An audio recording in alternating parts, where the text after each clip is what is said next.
Tunay, Lord, yung mga nobyang salita mo, ang daming kagalakan lang namin ay makapakinig ng iyong salita. Ang aming kalakasan at kamahingan. The reason why we are here, Lord, ay hindi lang para sa tao, Panginoon, kundi para sa Diyos na nagmahal sa amin. Na binigay ang kanyang buhay, may ligtas lang kami sa kamapamakan at kamatayan. Lagi namin inaalala ang mga bagay na yun, Lord, na dahil sa biyaya mo at dugo, nakatayo kami hanggang ngayon. Dear Lord, tagapin niyo po ang lubos na pasasalamat namin at papuri kami pag-ibig. Kayo po ang dahilan ng aming pagkakatipon ngayong araw nito. Lord, malaya po kayong mag-usap, patuloy kayong magturo, patuloy kayong magbigay ng kaliwanagan sa amin upang kami ay makalakad na nakalulugod sa iyo at magawa namin ang kalooban mo dahil sa sarili namin kakayanan hindi namin kaya, Ama. Patawarin niyo kami minsan pa sa mga pagkakamali, mga kahinaan, mga pagkukulang, Lord, mga bagay na hindi karapat-dapat sa iyong harapan, na namang aming naisip na sabi na gawa na nakapigati sa iyong Panginoon Espiritu. Humingi po kami ng kapatawaran naman. Pagpalain niyo po ang gawain, panakasin niyo po ang mga anak, kayo po ang mata sa aming kalagitnaan. Ikaw ang aming samot dalangin sa ngalan ng aming buhay na Diyos, Panginoong Yesus Kristo. Amen. Praise the Lord. Isang mapagpalang umaga po ng mahal na kapatid kay Kristo. And we will have another teaching service by the grace of the Lord. Let's po kayong anyayahan. Ito po ba 2 Timothy chapter 3 verse 16 to 17. Yan lang po na natin babasahin.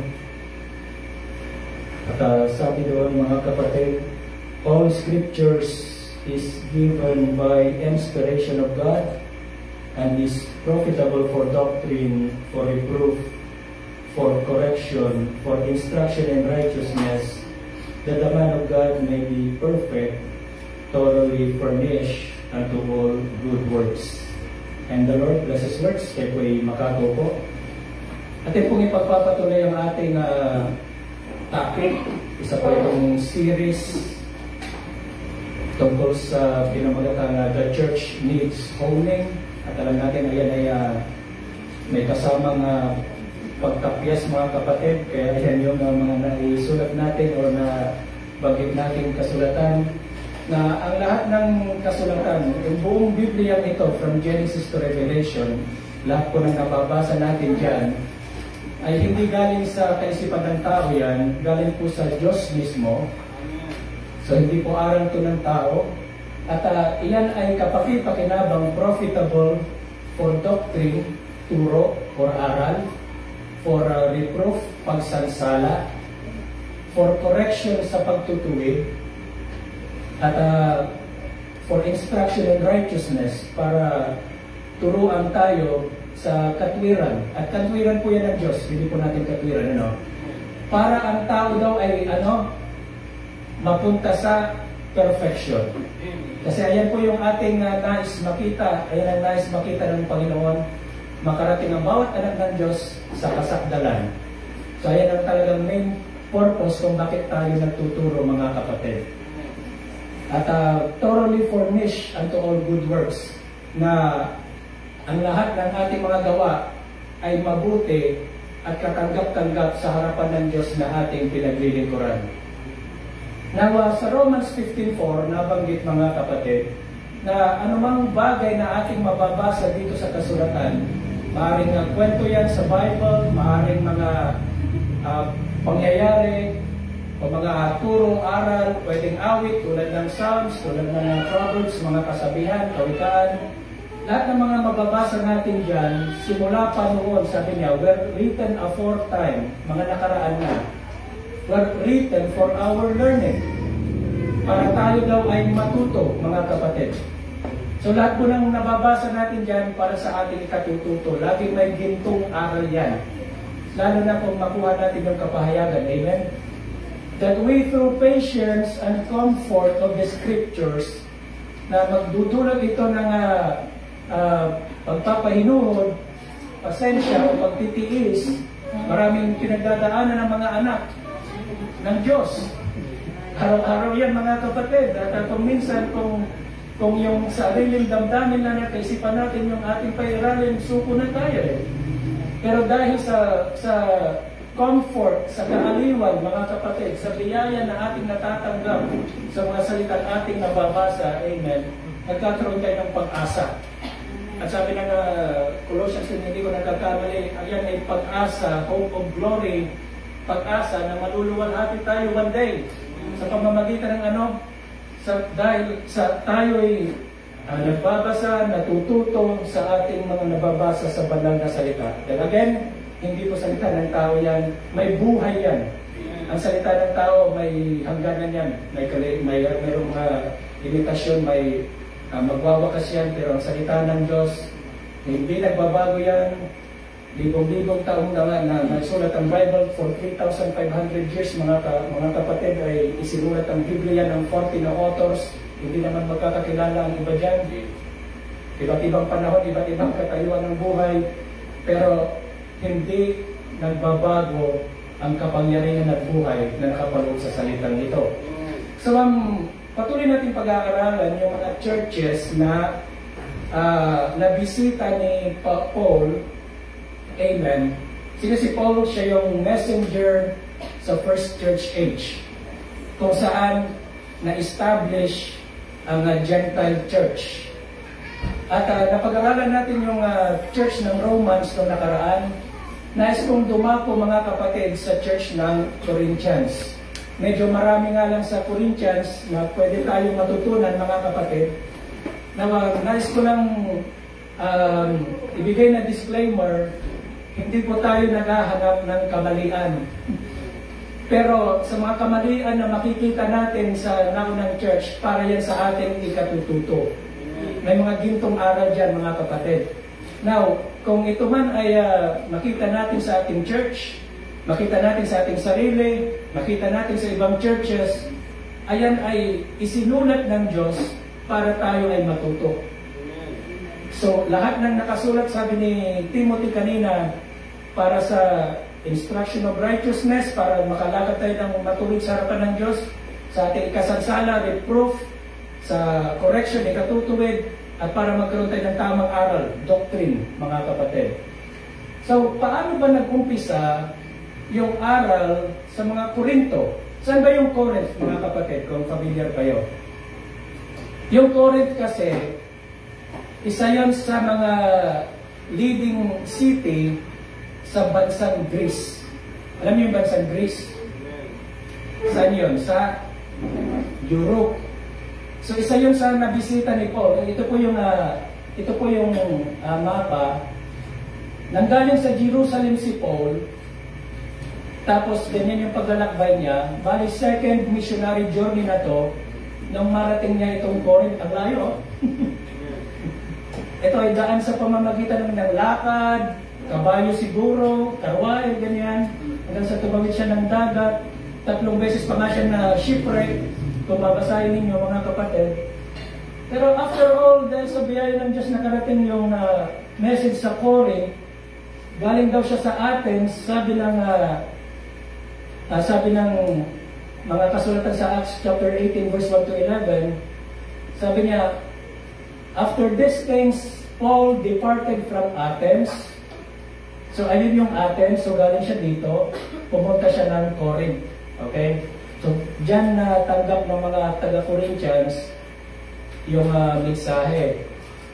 And came to Corinth.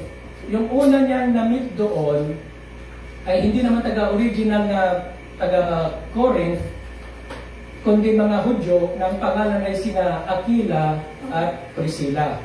Pamilan kayo sa mga taong to. Ito yung mga, amen, very open kay Paul. Tinanggap siya mga kapatid doon at tinulungan siya magkaroon ng trabaho dahil si Aquila, yung lalaki dyan, tent maker.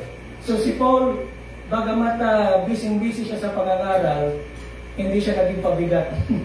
Nagtrabaho din siya. Kung babasahin niyo yung chapter 18, mga kapatid, hindi ko na sinama dyan, ano?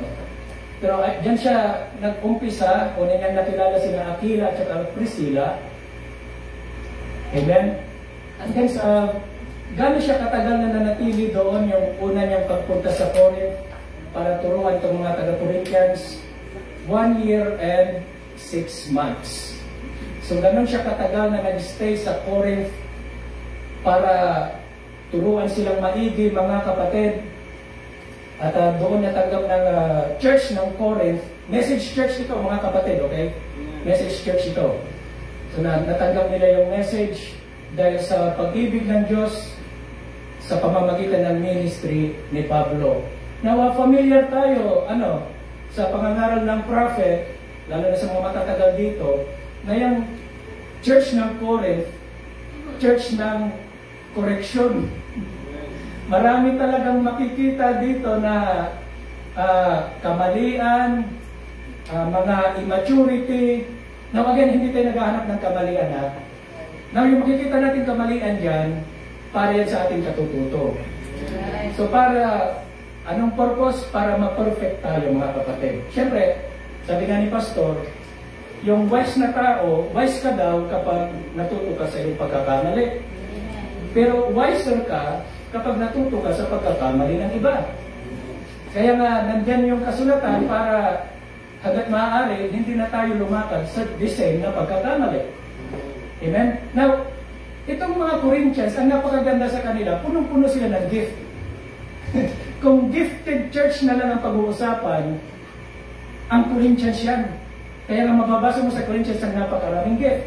So they have gifts in their lives, kaya lang, minsan, o madalas, wala sila sa order. Okay? So, kailangan, kung gumagana yung gift, dapat nasa order. At hindi yan order ng tao, order yan ng Holy Spirit. Kaya yung church order and doctrine, hindi po yan order ni Brother Branham. Order po yan ng Holy Spirit, okay? At kailangan nila ng disiplina. Halimbawa, mga kapatid, ito, chapter 14, tungkol sa gift. Follow after charity. Ano yung charity, mga kapatid? Equivalent yan sa love. Tama ba? So, ano ba yung lugar ng charity o love sa stature of perfect man? Una ba siya? Pangalawa? O siya yung pinakamataas? Ayun na yung pinaka-scapping stone. Pamilyar kayo doon sa stature of perfect man, yung parang pyramid. Diba, mula sa perfect faith, susunod yung perfect virtue, knowledge, temperance, patience, brotherly kindness, or godliness, brotherly kindness. Tapos yung pangwalo doon, yung charity, yung love. Okay? So, follow after charity. So, sa pangungusap pa lang na yan, ipinapangusap ni Paul na sundan daw natin, tumungo tayo sa perfection. Okay? Tapos, kung ayun yung desire o motive ng tao, ma-perfect siya, mag-desire din kayo ng spiritual gift. Dahil pwede palang hilingin ang mga to. Limang gift lang kasi yung hindi mo pwedeng mahiling. Talagang predestination yon. Ayun yung mga office gift, makikita natin mamaya. Ayun yung pagiging pastor, pagiging propeta, pagiging guro, pagiging evangelist, at ano pa ba yung isa? Sa fivefold ministry. Yung fivefold ministry, predestinated yun. Hindi mo pwedeng hangarin sana maging pastor ako kung hindi ka naman talaga tinawag ng Diyos. Pero ito mga spiritual gift, mga kapatid, pwede mong hilingin yan. Yung 9 spiritual gift na yan at yung marami pang supporting gift. But rather, sabi niya, so follow after perfection or charity and desire spiritual gift, but rather that ye may prophesy. Now, sabi ni Brother Branham, itong prophesy modern times is to preach. Mangaral. Kasi nga, sa pamamagitan ng pangangaral, diyan tayo nakakakuha ng tamang aral, ng pagtutuwid, di ba? Pagsagsala, para sa ating ikatututo. But he that prophesieth speaketh unto men to edification. So, anong purpose ng pangangaral? Sa lahat daw ng gift, hangarin ninyo ng mangaral. Pero, with exception to, dahil hindi ito para sa mga kababaihan. So sa mga lalaki ito, mangaral mga kapatid. Kaya nga, makikita natin sa chapter 14 na may binanggit doon si Paul na hindi ito para sa mga babae tulad nito.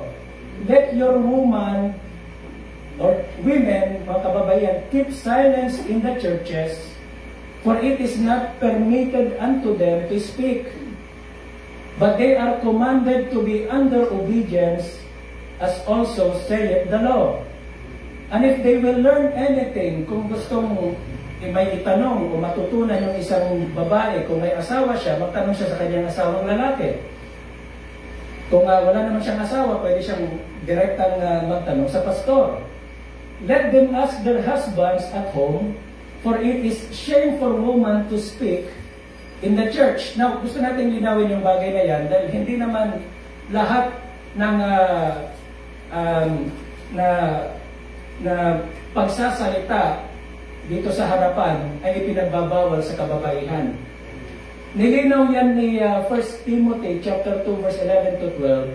Let the woman learn in silence with all subjection, sabi, I suffer not a woman to preach or to teach or assert authority over the man. So ayun yung paglilinaw doon. Hangarin ninyo, sabi ni Pablo sa chapter 14, 1 Corinthians chapter 14, na makapangaral kayo. Pero yung mga kababaihan dapat manatiling tahimik sa church. Hindi sila binibigyan ng karapatan na mangaral o mag-take ng authority over the man. Kasi nga kung susundan pa natin yung katuruan ng propeta dyan, si Eva kasi bilang babae ang unang nahulog nung nahulog ang sangkatauhan sa kasalanan. From that time on, hindi na ibinigay sa kababaihan ang karapatan na mangaral sa over the man. Nagkakaintindihan po tayo mga kapatid. Now, linawin natin yung usurp authority over the man. Kasi may makikita kayo, lalo na sa panahon natin, nagbabagong panahon mga kapatid, at kailangan din nating maisabay yung kapahayagan sa mga bagay na ito. Hindi ibig sabihin mga kapatid na yung usurping authority is in everything. Now, gusto kong linawin yan kasi ang ibig sabihin ng usurp authority, pag i-click mo yan dyan sa lexicon, sa Bible, it is the one who acts on his own authority. So, yung babae daw, kung babae man yan, dahil yung babae hindi pinahihintulutan na mag-usurp ng authority over the man o mangaral dito sa pulpito, kaya nga hindi pwedeng pastora, walang pastora mga kapatid sa tunay na iglesia ng Diyos. Okay?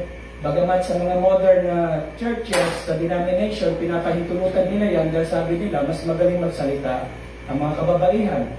Pero pag sinabi ng usurp authority, siya yung tao na kumikilos, acts on his own authority. Ibig sabihin, walang mas nakakataas sa kanya. Halimbawa, si Sister Lynn, nagsagawa ng isang utos para sa pangkalahatan sa churches at walang lalaki na kumukontrol dyan. Ako bilang asawa niya o si pastor, mga kapatid, mali yun. Nakuha ninyo mga kapatid? She is an absolute master to govern, exercise dominion over one.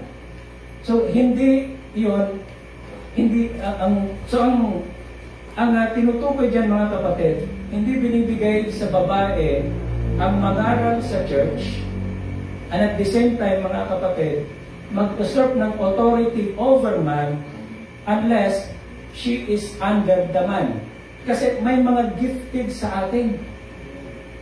Paano yung mga gift na ito, mga kapatid? Bibigyan ko yan ng halimbawa. Kung majority or generally speaking, kung kusina na rin lang ang pag-uusapan, kaninong ministry talaga yan? Babae o lalaki? Babae.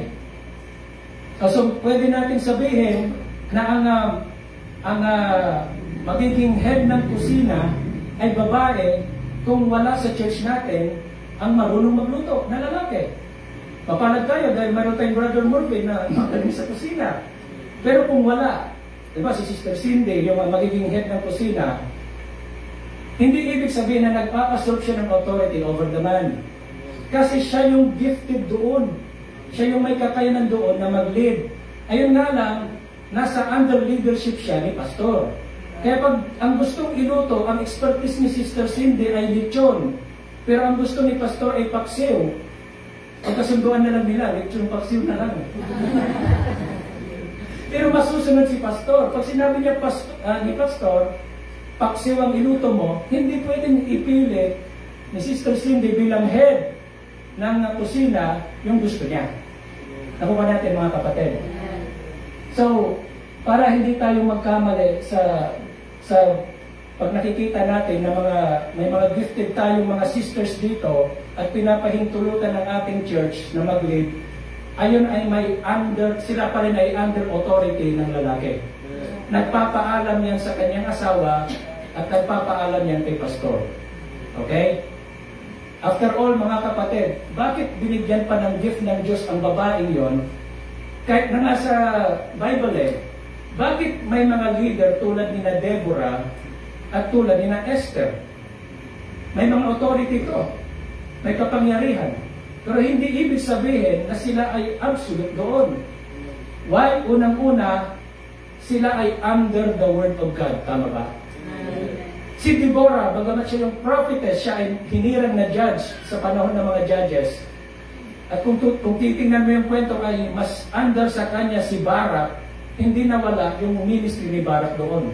Mayroong check and balance doon. At alam ni Deborah bilang tunay na lingkod ng Panginoon na under siya ng Word. Nakuha natin mga kapatid. Kaya pag nagmamanifest yung gift na yan, kapag may leadership gift, kasi isa sa gift yan leadership, governance. Kapag may leadership gift ang isang babae, hindi natin sinasilence yan. As long as nasa order. Nakuha natin mga kapatid. Kaya sabi niya, ang purpose ng prophesying for edification, pagpapatibay, exhortation para kasi ang exhortation more on magbibigay ka ng kaliwanagan sa isip ng tao para siya mapalakas. Mabigyan siya ng magandang payo. At magbibigay niya ng kaaliwan, comfort. Even so, for as much as you are zealous of spiritual gift, seek that you may excel to the edifying of the church. So para saan yung gift? Para sa ikatitibay ng church. Binigyan ka ng gift ni Lord, hindi para sa sarili mo. Para sa church ni Lord yan. At in the end, para sa kalwalhatian ng Diyos. Para patulungan ng bawat isa sa perfection ng bawat isa. So let all things be done decently and in order. Ayun ang problema sa mga Corinthians. Akala nila nung nagsalita si Paul, o sige, hangarin nyo ang pinakamagandang gift na mag-prophesy, mangaral. Akala nung ibang mga sisters, okay nang mangaral over the man. Itinuwid yan mga kapatid. Okay? Now, let's proceed. May tatlo akong ibibigay sa inyo. Actually, ayan ay galing naman sa propeta, mga kapatid, na mga must. Ibig sabihin ay talagang dapat nating makita, dapat nating makuha kung patungkol sa operation ng gift sa ministry. Una, dapat yung gift na yan ay galing sa Biblia. Biblical gift. Paano yan, Brad? Dapat mabasa mo sa Biblia. Tingnan natin na inilagay ka sa iba't ibang kategory yung mga gift. Sa office gift na mababasa mo sa Ephesians chapter 4 verse 11, may tinatawag na fivefold ministry. Ayan yung apostle, prophet, evangelist, pastors, and teachers. Again, ang mga ito predestinated to. Hindi mo pwedeng hangarin na sana maging teacher ako, maging evangelist ako. Ayan ay galing mismo sa Diyos. Na ipangaral sa atin ng nakaraang linggo, sa Jeremiah 3:15 yata yon, na yung mga pastor ay galing sa puso ng Panginoon. kung hindi yun galing sa puso ng Panginoon, at sariling puso niya ang paiiralin niya, yung pastor na yon, tiyak, mapapahamak ang mga tupa ng Panginoon. Okay? Pangalawa is itong mga non-spiritual gift, tulad ng gift of wisdom, word of knowledge, faith, gift of healing, working of miracles, prophecy, discerning of spirit. Hindi ko isa-isahin yan dahil mapapatagal talaga tayo. Speaking of tongues at saka interpretation of tongues, ang mga ito pwede nating ipanalangin. Halimbawa, mayroong sa puso mo na sana, Panginoon, nakikita ko na ang daming karamdaman sa church. Kung gagamitin mo ako para dito, na gumana sa akin ang gift of healing, dahil ayan ang nanggagaling sa iyong puso, kapatid, at may tama kang motibo dahil dyan, pwedeng ibigay ng Diyos yan. Pwedeng hilingin itong mga to. Pati itong mga to, itong other gift, like leadership and administration, mababasa niyo sa 1 Corinthians 12:28, gift of ministry, ang daming klase ng ministry. Dito pa lang sa church, ministry ng children's ministry. Sino ba yung leader natin dyan sa children's ministry? Di ba si Sister Juliet? Hindi ibig sabihin na kumbaga magiging diktador si Sister Juliet doon. Pero siya kasi yung may gift. Siya yung may wisdom. Siya yung binigyan ng knowledge. Siya yung binigyan ng ministry na yun ni Lord. Kaya siya yung ngayon yung teacher natin sa mga bata. Pero under pa rin siya kay pastor. Okay? So, we need those ministries, mga kapatid. Hindi ibig sabihin na babae ka, wala kang pwedeng magawa. Number 1 na ministry ng babae, sa tahanan talaga. Amen? Kapag maipakita ng isang babae ang pagiging tunay na Kristiyanang ina, Kristiyanang asawa, napakalaki ng contribution mo sa ministry ng Diyos. Exhortation, pagpapatibay, kasi maraming nangangailangan ng payo. So may mga tao, mga brothers, even sisters, na binibigyan ng wisdom ni Lord para mapagpayuhan ng tama yung mga kapatid na nangangailangan nito. Malaking bagay ito. Kaya kung minsan, loaded na rin ng schedule yung mga manggagawa o si pastor, marami na rin iniisip, kung nakikita nung kapatid na nakikita niya yung buhay ni Kristo sa'yo, kahit sister ka pa, pwedeng humingi ng payo sa iyo yan. At pwedeng dumali sa Holy Spirit. Do you believe that? Giving and help. Malaking bagay ito, Department of Health. Pwedeng financial. Walang masama pag pinag-uusapan natin ang financial sa church, mga kapatid. Basta nasa order, mga kapatid. Mayroong order na yan. Pagtulong, malaking bagay. Kasi ang Diyos mismo, kung mababasa niyo sa Psalms, sabi ni David, mga kapatid, na the Lord is my help. Ang Diyos mismo ay tumutulong. Lagi siyang tumutulong. Walang tao na hindi niya kailangan ng tulong. Amen? Dahil walang tao na nabubuhay sa kanyang sarili at namamatay para sa kanyang sarili, sabi ng Romans 14. Amen? Silibasi, may mga tao, mga brothers or sister na hindi na talaga pinalad na mag-asawa, pero dahil dyan, hindi na sila nag-aasawa, amen, mas naiuukol nila ang kanilang buhay sa paglilingkod sa Panginoon. So, wag kayong gaano malungkot kung kabataan ka man o lipas ka na sa edad, wala ka pa rin kasintahan, mas mabuti na naka-focus ka kay Lord. Baka kung mag-asawa ka, malayo ka pa kay Lord, dahil mas naging matibang sa iyong asawa kaysa kay Lord. Minsan, ayaw ni Lord na gano'n. Ayaw ka lang niyang mahiwalay, mga kapatid. Ahanga ko kay Sister Teresa dahil ilang taon na pa yun. 30 plus rin, alam ko Makaedad yata ni na Brother Edson yan Pero wala akong nabalita na boyfriend nun. Ayun, bagamat pa rin na nangyari, alam natin na pag-ibig ng Diyos sa kanya yun. So, kinuha na siya ng Panginoon. So, nakita natin, mga kapatid, una yung gift, it must be biblical. Pag nabasa mo yung gift na yun at makikita mo naman kasi sa buhay mo eh.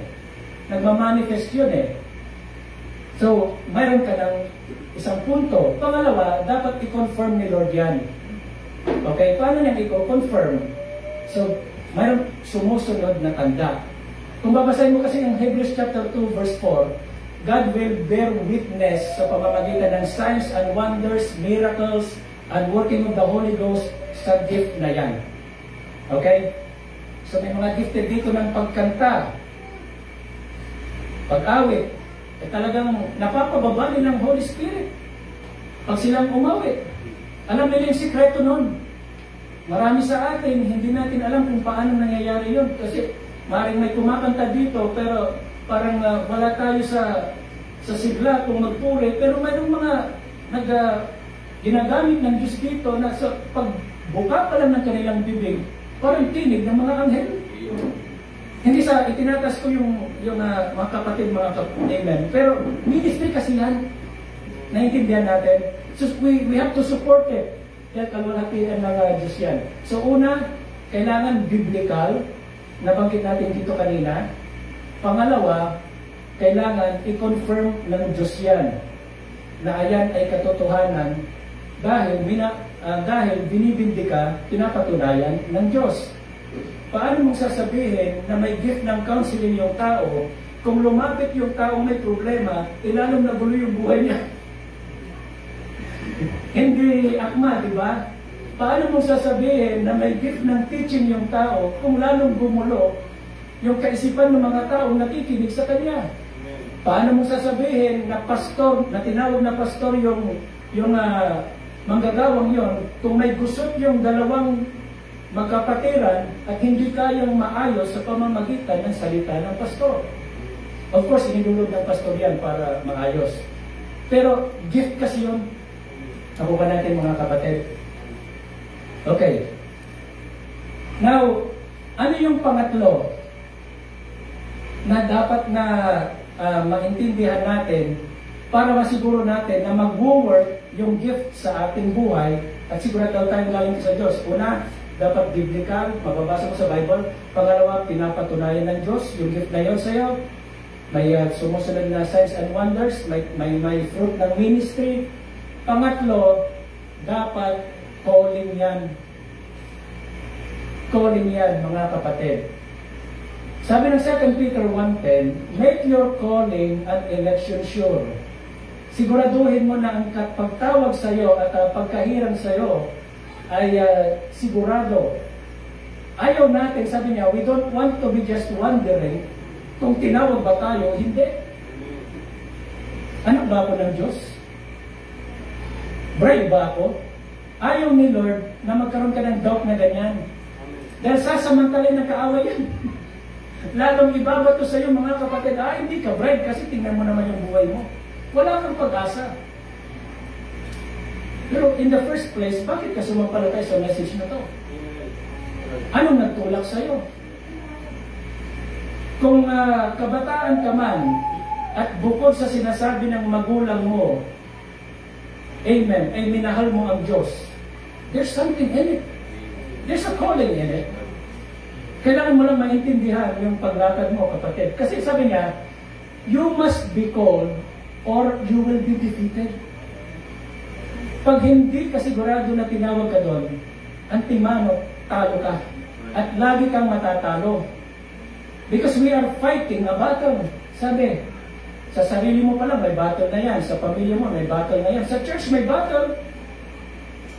Right? Loob at labas may battle. Amen? Kaya dapat sigurado ka sa calling na yan. At din magagamit mo yung gift. If you are positive, sure, grounded that your calling is of God, and you've been called of God to do a work, yun pala, mayroon palang purpose sa'yo, mayroon palang pinapagawa sa'yo ang Panginoon, and by revelation ay makikita mo, amen, then malalaman mo na talagang calling yan kapag doon sa puso mo, kapatid, amen, ay hindi ka makatulog, hindi ka parang kulang ang buhay mo kung hindi mo gagawin iyon. Ano ba? A call of God burns so in your heart You cannot rest day and night for it. Sa mga musicians dito, kung hindi kayo nakahawak ng piano o ng mga expert ninyo na tugtugin, parang may kulang sa inyo, right? Nandiyan na yan sa puso niya eh.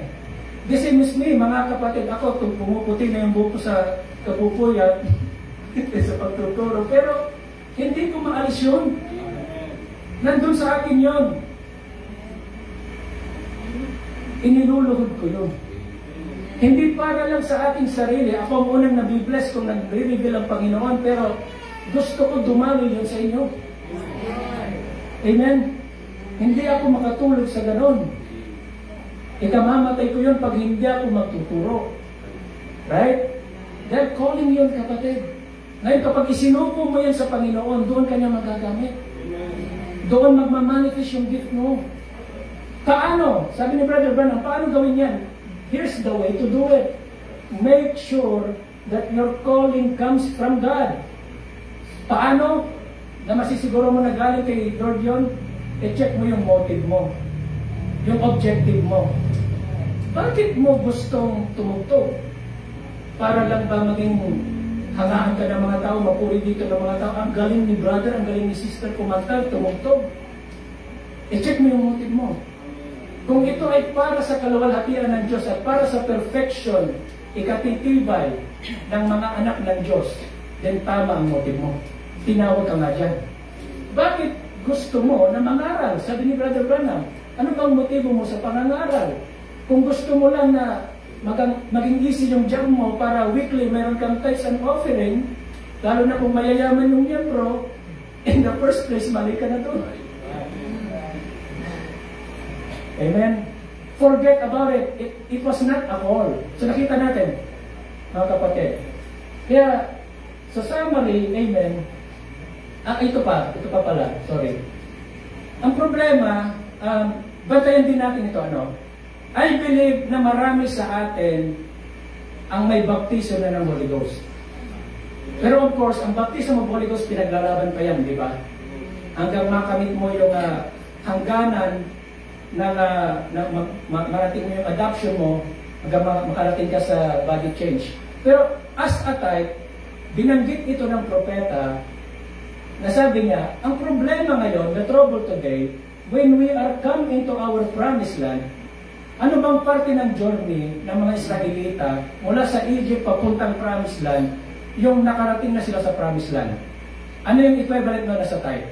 Ayun ba yung justification, sanctification, o baptism of the Holy Ghost? Yung nakarating sila sa promised land, ano yun? Baptism of the Holy Ghost, right?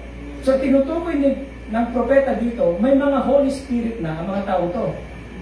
Ang problema ngayon, sabi niya, the trouble today, when we are come into our promised land, yung tribu daw ni God, gusto niyang maging pastor na tulad ni Ephraim. At yung isa naman, gusto niyang magtanim ng ganitong halaman. O kayo maging mangingisda, o maging tagaputol ng mga puno doon sa bundok. Ibig sabihin, gusto niya na yung ministry ng isa, maging ministry niya rin. Walang problema doon. Kung ayon, dahil may mga brothers and sisters tayo, na talagang multiple ang gift, multiple ang ministry. Pero kapag alam mo na hindi ka tinawag doon, kapatid, huwag mong hangarin yung gift ng isa. Okay? Huwag mong hangarin yung ministry ng isa. Kasi masisira yung ministry. Ako ba natin, mga kapatid? And yet, mga baptized ng Holy Ghost, and dahil siyempre, kada baptized ka ng Holy Ghost, meron ka pa rin carnal nature. So minsan, naghahanad yan na akala mo, amen, is mapaglilingkuran mo ang Panginoon pala, nakakasira ka sa programa ng Panginoon. Kailangan daw nating bantayan yan. Nakikita natin, mga kapatid. So tingnan ninyo, may mga pastor, gusto nilang maging evangelist. Yung mga evangelist, gusto nilang maging pastor. Nawawala sa ayos. So hindi nakakakilos ng tama ang Holy Spirit doon sana sa evangelist para mag-evangelize At yung gustong yung evangelist na gustong magpastor, hindi naaayos yung isang church, hindi lumalago kasi mali yung posisyon. Anyat may mga Holy Spirit ito, may mga anak ng Diyos. Marami tayong nababalitaan na ganyan. May isang pastor, tupa ko ito, dito nagtaw. May mga bagay na ganyan mga kapatid. Huwag nating hangarin yung hindi naman talaga para sa atin. Dahil kung galing sa Holy Spirit yan, mga kapatid, ibibindicate ni Lord yan. Nakikita natin, mga kapatid. Amen. Kaya sabi sa 1 Corinthians 12, 5, 6, 11, there are differences of administration, but the same Lord. Isang Diyos pa rin ang pinanggagalingan yan. Iba't iba nga lang ang opisina. Nakuha natin? There are diversities of operation, tingnan ninyo, but the same God. Maaring parehong teacher yan. Pero yung isa, may kakayanan na magturo lang sa lokal. Yung isa, pang-national yung kanyang ministry. Yung isa, pang-international yung kanyang ministry. Ngayon, kung hahangarin ng pang-local, doon siya effective na nagagamit ng Diyos. Tapos gusto niyang gayahin yung pang-international, lalong nasisira. Dapat magsuportahan itong mga ito.